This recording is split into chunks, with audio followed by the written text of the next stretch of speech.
రాష్ట్ర ప్రభుత్వం ఈరోజు ప్రవేశపెట్టినటువంటి బడ్జెట్ ఎంతో ఆశగా ఎదురుచూస్తున్నటువంటి రైతులు, మహిళలు, నిరుద్యోగ యువత, రాష్ట్ర ప్రజలందరినీ కూడా తీవ్ర నిరాశపరిచింది. వాగ్దాన భంగంతోనే ప్రజాపాలన మొదలైంది. ఇవాళ దానికి బడ్జెట్ కూడా అద్దం పడతా ఉంది. మీరు చూశారు, ఈరోజు నిన్న కూడా మేము శాసనసభలో మాట్లాడాం. ప్రజాపాలన అనేటువంటిది అభాసు పాలైంది. ఒకరోజు ముఖ్యమంత్రి గారు పోయారు, 3 రోజులు మంత్రులు పోయారు, తర్వాత అవుట్సోర్సింగ్ ఉద్యోగులకు పరిమితమైందని నిన్న శాసనసభలో కూడా చెప్పాం. అదేదో చాలా గొప్పగా జరుగుతుందని వాళ్ళు చెప్పే ప్రయత్నం చేశారు.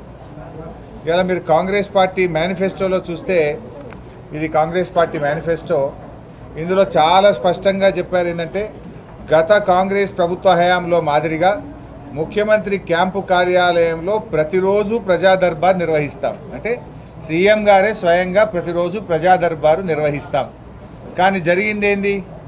ఒక రోజుకు మాత్రమే పరిమితం చేసి ప్రజా దర్బార్కు ఇప్పుడు గతంలో కలెక్టరేట్లలో తీసుకున్నటువంటి దరఖాస్తులకు దీనికి తేడా ఏమున్నది?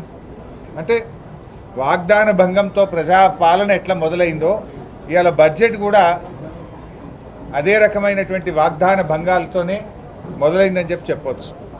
కొండంత ఆశలు చూపి గోరంత కూడా చేయని బడ్జెట్ ఈ బడ్జెట్. గ్యారంటీల అమలు విషయంలో ప్రజలకు ఒక స్పష్టత ఇవ్వలేకపోయినారు, నమ్మకం కూడా ఇవ్వలేకపోయినారు.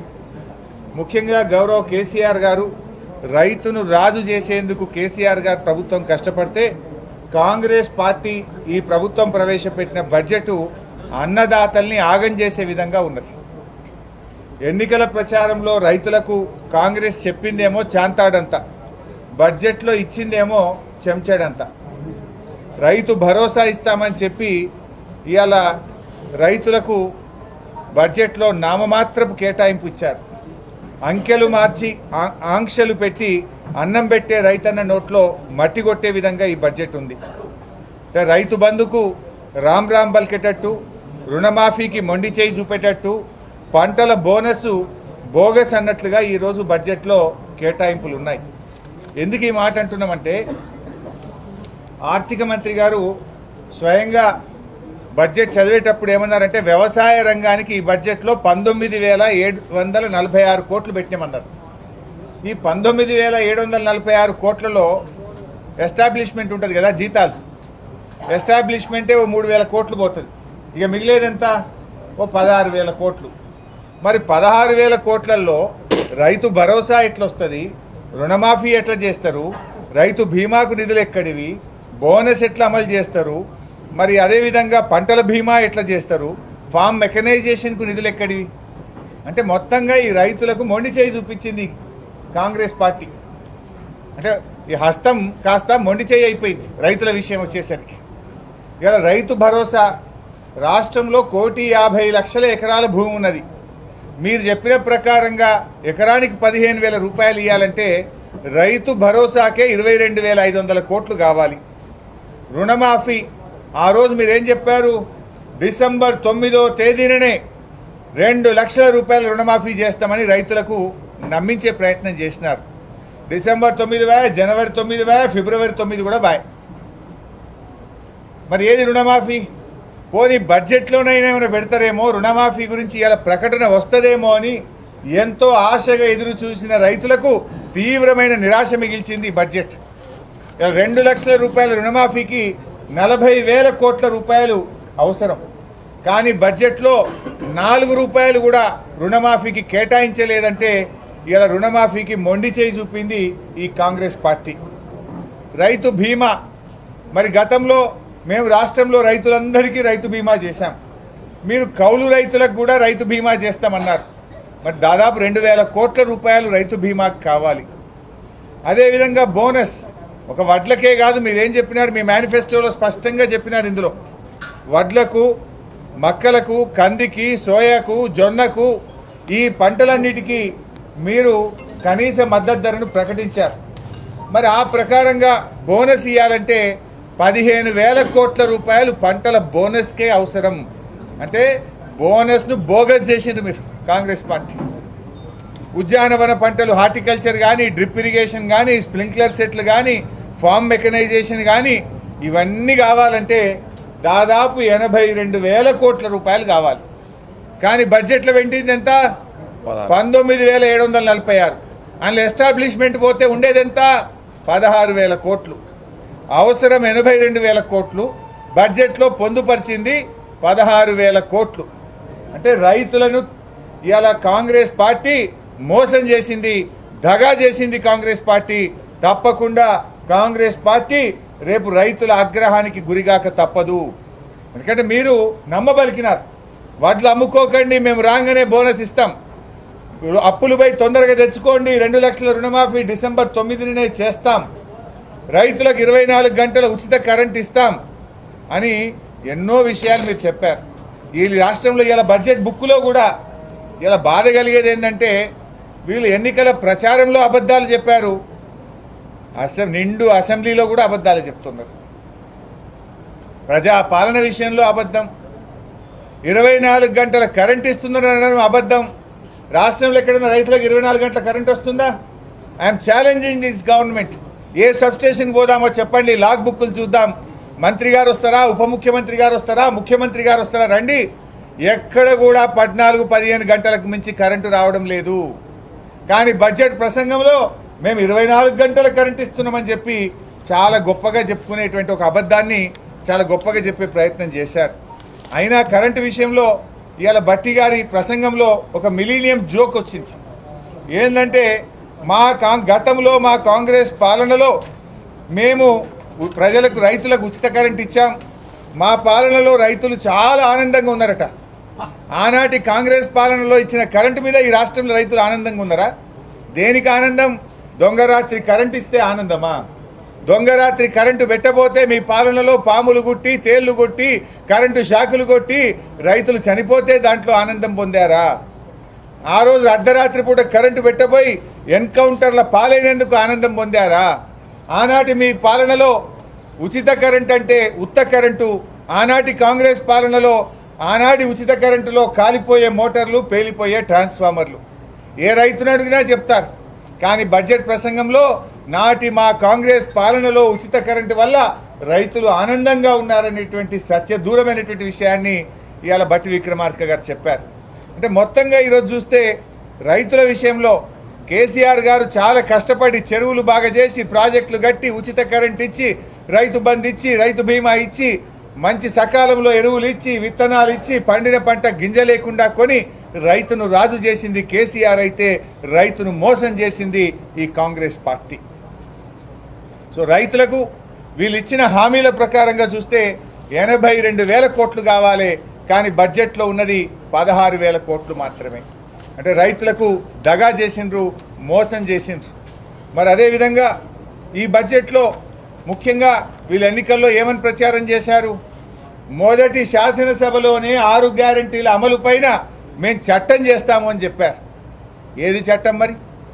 ఎందుకు చేయట్లేదు? మొదటి సభ అయిపోయి రెండో సభ వచ్చే 6 గ్యారంటీల మీద మీ చట్టం ఏమైంది అని అంటా ఉన్నా.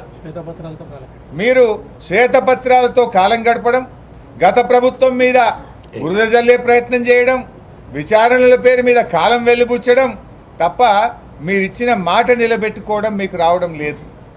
ఆ రోజు మీరు ఊర్లలో పోయి ప్రజలకు మీరు నోటరీలు ఇచ్చినారు, బాండ్ పేపర్లు పంచినారు, మమ్మల్ని నమ్మండి అని బాండ్ పేపర్లు పంచారు. 2 లక్షల రుణమాఫీ డిసెంబర్ 9వ తారీఖే చేస్తామన్నారు.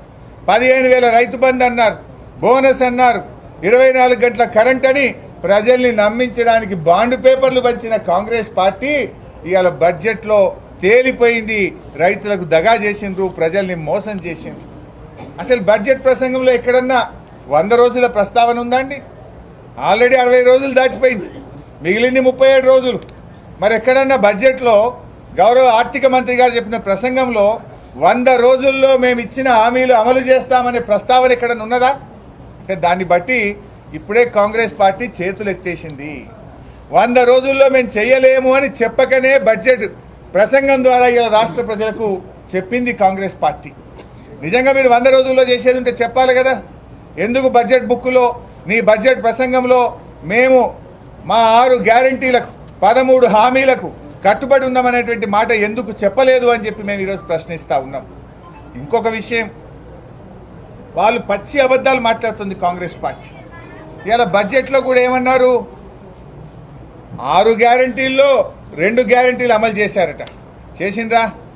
ఇలా 6 గ్యారంటీల్లో 13 హామీలు ఉన్నాయి, 13 అంశాలు ఉన్నాయి. ఇవాళ మీరు మహాలక్ష్మి ఇందులో చేసింది ఒక్కటే ఉచిత బస్సు, కానీ ఒక హామీ అమలైందంటారు. అందులో ఏబిసి అంశాలు పెట్టారు మీరు. మొదటిది మహిళలకు 2500, రెండవది 500 గ్యాస్ సిలిండర్, మూడోది ఉచిత బస్సు. మూడిట్లో ఒకటి చేసి ఒక హామీ అమలైపోయిందనే పచ్చి అబద్ధాలు ఇలా కాంగ్రెస్ పార్టీ ప్రచారం చేసుకుంటా ఉంది. అదేవిధంగా ఇలా చేయూతలో 2 ఉన్నాయి. ఒకటి 4000 పెన్షన్, రెండవదేమో 10 లక్షల రూపాయల ఆరోగ్యశ్రీ. ఇది ఇంతకు ముందే అమల్లో ఉంది, అలా కొత్తగా చేసేది ఏం లేదు. అదేదో మేము చేస్తున్నామని చెప్పి నమ్మించే ప్రయత్నం. అసలు ఇవ్వాల్సింది ఇలా అన్నార్థులు, అభాగ్యులు, పేదలు, వితంతువులు, ఒంటరి మహిళలు, వృద్ధులు, ఇలా వాళ్ళకు 4000 రూపాయల పెన్షన్ ఇవ్వమంటే మొండి చేయి చూపించారు మీరు. నిన్న అసెంబ్లీలో ముఖ్యమంత్రి గారిని మేము అడిగితే కనీసం సమాధానం రాలే. జనవరి నెలలో 2000 రూపాయల ఆసరా పెన్షన్ ఎగ్గొట్టి ఇలా పెన్షన్లకు మోసం చేసింది. పచ్చి అబద్ధం మాట్లాడారు ముఖ్యమంత్రి గారు. మేము 1వ తారీఖే ఆసరా పెన్షన్ ఇచ్చాం, జనవరి నెల మొత్తానికి ఎగ్గొట్టినాం ముఖ్యమంత్రి గారు అంటే కనీసం నోరు కూడా మెదపలే ముఖ్యమంత్రి గారు. 1 నెల పెన్షన్ ఎగ్గొట్టేసినారు.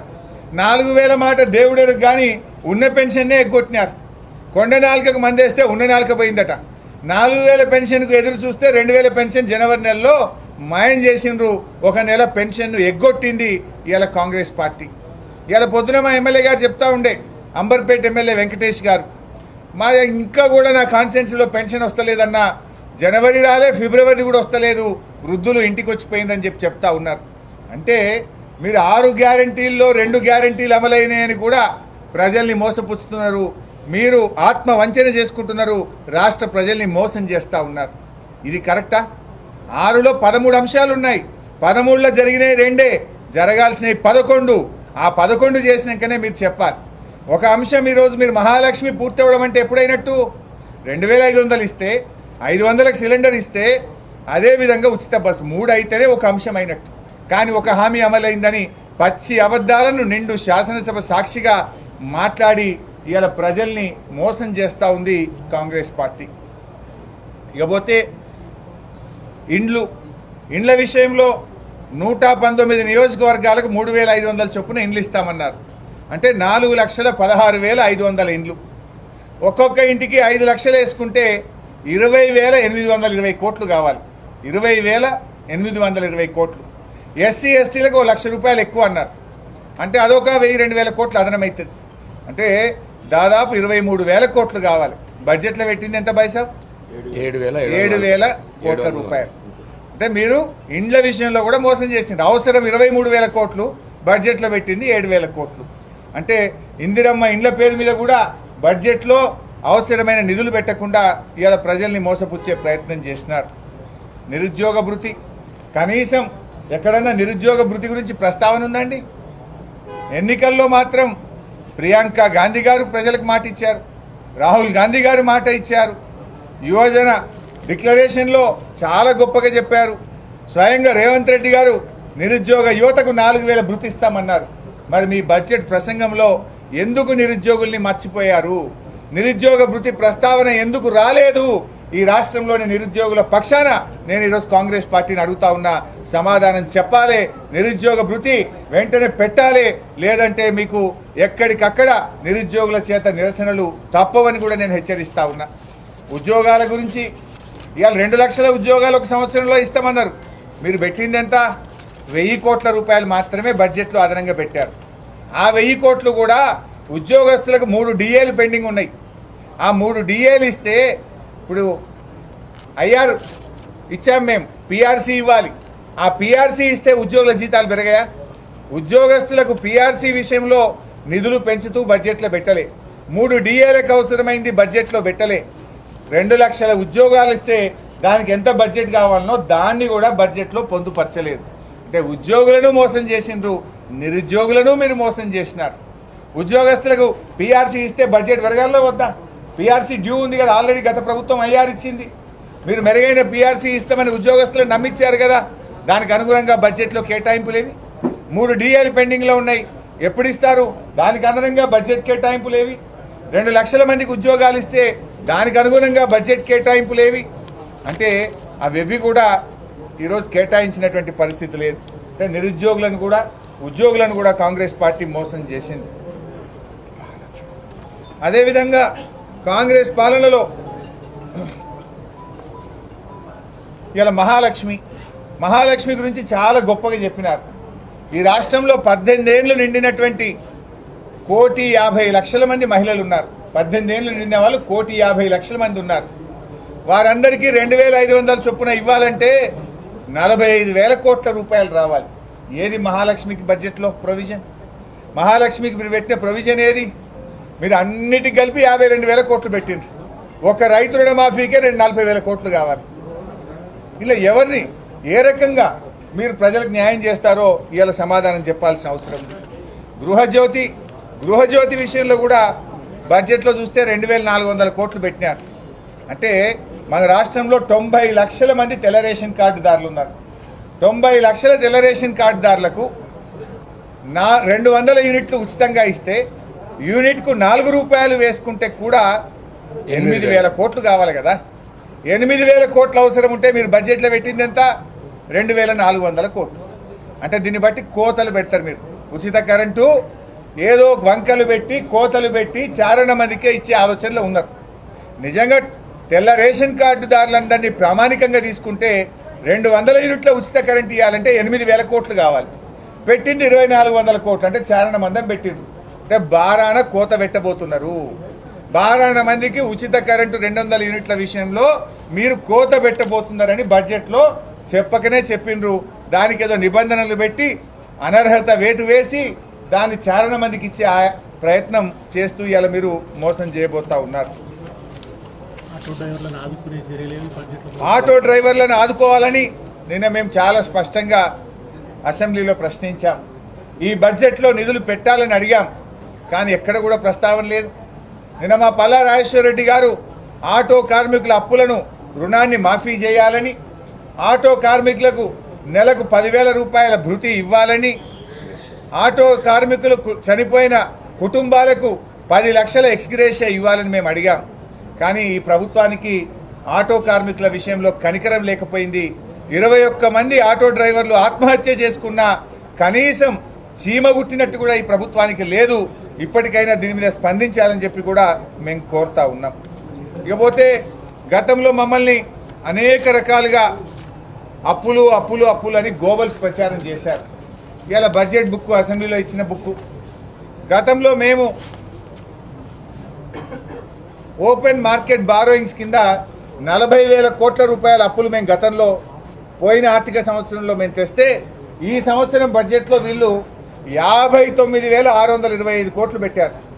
అంటే మేము గత సంవత్సరంలో తెచ్చిన అప్పుల కంటే 19,000 కోట్ల రూపాయలు అదనంగా అప్పు తెస్తామని బడ్జెట్లో పెట్టినారు.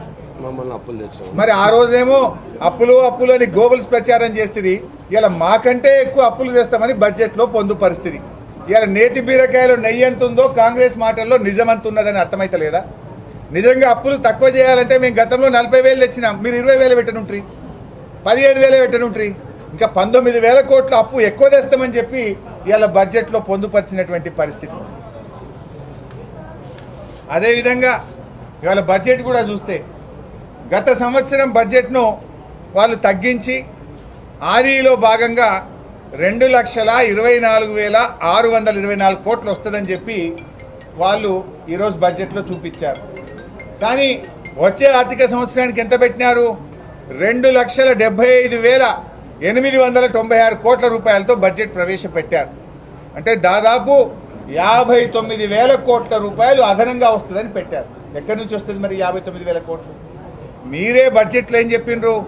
ఆర్థిక మాంద్యం ఉన్నదని, గ్రోత్ రేటు పడిపోయిందని, పరిస్థితులు బాగలేవని మీ బడ్జెట్ ప్రసంగంలో చెప్పారు. మరి పోయిన సంవత్సరం బడ్జెట్ కంటే 59,000 కోట్లు అదనంగా మీరు రాబడి వస్తుందని చెప్పి ఇలా బడ్జెట్ ప్రవేశపెట్టారు. నేను అడుగుతా ఉన్న 59,000 కోట్లు ఎట్లా వస్తుంది? ప్రజల మీద కొత్త పన్నులు వేయబోతున్నారా? భూములు అమ్మబోతా ఉన్నారా? ఏం చేస్తారు? 59,000 కోట్లు ఎట్లా తెస్తారో ఇవాళ ప్రజలకు సమాధానం చెప్పాలని చెప్పి కూడా నేను అడుగుతా ఉన్నా. మరి అదేవిధంగా ఈరోజు వారు మాట్లాడుతూ గత ప్రభుత్వం మౌలిక సదుపాయాలు కల్పించలేదట, డబ్బులు ఖర్చు పెట్టిందట కానీ మౌలిక సదుపాయాలు కల్పించలేదట. ఇలా ఇంటింటికి నల్లబెట్టి మారుమూల తండాలలో, గోండు గూడాల్లో, గిరిజన గ్రామాల్లో, పల్లెల్లో ప్రతి ఇంటికి స్వచ్ఛమైన శుద్ధి చేసిన త్రాగునీరు అందించిన రాష్ట్రం ఇవాళ తెలంగాణ రాష్ట్రం. ఫ్లోరైడ్ను 100% రహిత రాష్ట్రంగా మార్చింది గత మా ప్రభుత్వం. ఫ్లోరోసిస్ను పూర్తిగా నిర్మూలించాం, ఫ్లోరైడ్ రహిత రాష్ట్రంగా మార్చాం. ఇది మేము చేసినటువంటి మౌలిక సదుపాయాల కల్పన కాదా? మేము ఇవాళ 24 గంటల కరెంట్ ఇచ్చాం. ఆనాడు మీ ప్రభుత్వం ఉండగా కాలిపోయే మోటార్లు, పేలిపోయే ట్రాన్స్ఫార్మర్లు. మీ ప్రభుత్వంలో దొంగరాత్రి 6 గంటల కరెంటు. ఇవాళ మేము 24 గంటలు పగటిపూట రోజంతా కరెంట్ ఇచ్చినామంటే వేలాది సబ్స్టేషన్లు, ట్రాన్స్ఫార్మర్లు, పెద్ద ఎత్తున విద్యుత్ రంగంలో ఇన్ఫ్రాస్ట్రక్చర్ క్రియేట్ చేస్తేనే, మౌలిక సదుపాయాలు కల్పిస్తేనే కదా వచ్చింది ఇంత మంచి కరెంటు. అదేవిధంగా ఇవాళ రహదారులు ఎక్కడ పోయినా బ్రహ్మాండమైనటువంటి ప్రతి మండల కేంద్రానికి డబుల్ రోడ్, ప్రతి జిల్లా కేంద్రంలో 4 లైన్ రోడ్లతోని ఇలా మౌలిక సదుపాయాలు చేసింది మీకు కనిపించడం లేదా? పల్లె ప్రగతి, పట్టణ ప్రగతి లాంటి కార్యక్రమాలతో పల్లెలను, పట్టణాలను అద్భుతంగా ఇలా మౌలిక సదుపాయాలు కల్పించింది మీకు కనబడతలేదా? అంటే ఎంతసేపు గదే జూటా మాటలు, గదే గోబల్స్ ప్రచారము. మేము ఒకటే అడుగుతా ఉన్నాం, ఇవాళ మీరు రైతులకు మోసం చేసినారు, నిరుద్యోగ యువతకు మోసం చేశారు, మహిళలకు మోసం చేశారు. ఇలా బేషరతుగా క్షమాపణ చెప్పండి. ఎందుకంటే మీరు అసెంబ్లీలో 6 గ్యారెంటీల మీద చట్టం ఎందుకు చేయలే? 6 గ్యారెంటీలకు సరిపోయే నిధులు ఎందుకు పెట్టలే? రైతులకు బోనస్ విషయంలో డబ్బులు ఎందుకు పెట్టలే? ఇవన్నీ స్పష్టమవుతున్నాయి. ఏంటంటే ఇలా కాంగ్రెస్ పార్టీ అబద్ధాలు మాట్లాడి గోబల్స్ ప్రచారం చేసి అధికారంలోకి వచ్చింది. మాకంటే ఎక్కువ అప్పులు తీసుకోవడానికి బడ్జెట్లో ప్రతిపాదనలు పెట్టినారు. అప్పుల గురించి మాట్లాడే అర్హతనే మీకు లేకుండా పోయింది. అంటే ఇలా కాంగ్రెస్ పార్టీ నిజస్వరూపం బయటపడ్డది. ఎందుకంటే అన్నం ఉడికిందా లేదా చూడాలంటే ఒక మెతుకు ముట్టుకుంటే తెలుస్తుంది. మీ మొదటి బడ్జెట్ ప్రసంగంతోనే, మీరు ప్రవేశపెట్టిన బడ్జెట్తోనే ఈ రాష్ట్ర ప్రజలకు అర్థమైపోయింది కాంగ్రెస్ పార్టీ రాష్ట్ర ప్రజల్ని మోసం చేసింది, దగా చేసింది, 6 గ్యారెంటీలను తుంగలో దొక్కింది, ప్రజలకు ఇచ్చిన హామీలను విస్మరించింది, రైతుల నడ్డీ విరిచింది, మహిళలకు దగా చేసింది, నిరుద్యోగ యువతను నట్టేట ముంచింది. ముఖ్యమంత్రి గారు ఇన్నాళ్ల పాటు 10 ఏళ్ళు బీఆర్ఎస్ ప్రభుత్వం అబద్ధాలు చెప్పింది, మేము మాత్రం వాస్తవాలు చెప్పాం, వాస్తవ బడ్జెట్. రఘు గారు నిండు శాసనసభ సాక్షిగా నిన్న ముఖ్యమంత్రి అబద్ధాలు ఆడిండు కదా. 4 అబద్ధాలు దొరకబట్టండి. నేను యాక్చువల్గా అయితే ప్రివిలేజ్ నోటీస్ ఇవ్వాలి ఆయన మీద. 1వ తారీఖు ఆసరా పెన్షన్ వేసినామని నిన్న ఒక అబద్ధం ఆడిందా లేదా? జనవరి నెల మొత్తానికే పెన్షన్ ఎగ్గొట్టి 1వ తారీఖు ఆసరా పెన్షన్ వేసినా అన్నాడు. ఇప్పటికీ ఈ రాష్ట్రంలో ఇంకా పూర్తిగా పెన్షన్లు రాలే. అది అబద్ధం నంబర్ 1. ఎస్ఎల్బీసీ టనల్ కిలోమీటర్నరనే తవ్వారు అని మాట్లాడారు. మేము 11 కిలోమీటర్లు తవ్వాం. అది అబద్ధం నంబర్ 2. ఉద్యోగస్తులందరికీ 1వ తారీఖు నాడే వేతనం వేసినామని చెప్పిండ్రు. ఇవాళ ఈ రాష్ట్రంలో దాదాపు 1,00,000 మంది ఉద్యోగస్తులకు ఇంకా కూడా జీతాలు రాలేదు. అది అబద్ధం నంబర్ 3. రైతు బంధు ఇవాళ గత ప్రభుత్వం రైతు బంధు వేసి ఆలస్యమైంది అన్నాడు. మేము 6,000 కోట్లు నెల లోపల వేసినాం, 500 600 మిగిలింది. కానీ మీరు 500-600 ఇచ్చిండ్రు, 6,000 మిగిల్చిండ్రు. అన్ని అబద్ధాలు మాట్లాడడం మీకు అలవాటు. ఇలా ప్రజాపాలన విషయంలో బడ్జెట్ బుక్లో అబద్ధం చెప్పారు. ఇవాళ రెండు గ్యారంటీల విషయంలో బడ్జెట్ బుక్లో అబద్ధం చెప్పారు. అబద్ధాల పరంపరలో మీ పాలన కొనసాగుతుంది. నాడు ప్రచారంలో అబద్ధాలు, నేడు పాలనలో అబద్ధాలు. కనీసం ఇప్పటికైనా పరిపాలనలోనైనా నిజాయితీగా చేయాలని చెప్పి వారికి హితవు పలుకుతా ఉంటారు.